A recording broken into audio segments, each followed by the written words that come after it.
Mga toxic na pag-uugaling dapat iwasan. Una, pananakit sa salita o gawa. Panlalait, pangungutya, o pananakit ng damdamin ng iba para lang itaas ang sarili. Pangalawa, pagkakaroon ng inggit. Laging kinukumpara ang sarili sa iba at hindi masaya sa tagumpay ng kapwa. Pangatlo, pananamantala sa kabutihan ng iba.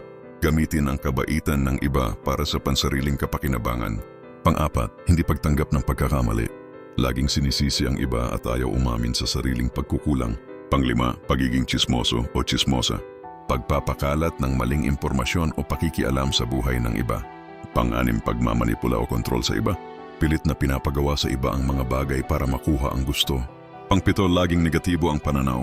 Wala nang ginawang tama ang ibang tao, puro reklamo at puna. Pang-walo, pagpapanggap o pagiging plastic. Ibang ugali sa harap, ibang ugali sa likod.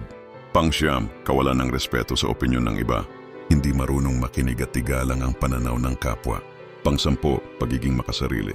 Laging inuuna ang sariling interes kahit makasakit ng iba. Ang pag-iwas sa mga ganitong asal ay hakbang tungo sa mas masaya, maayos at makabuluhang relasyon sa pamilya, kaibigan at kapwa. Huwag kalimutang i-like, i-share, i-follow at mag-comment para sa mas makabuluhang content. Salamat sa panunood, naway umangat at magtagumpay ka sa lahat ng iyong ginagawa.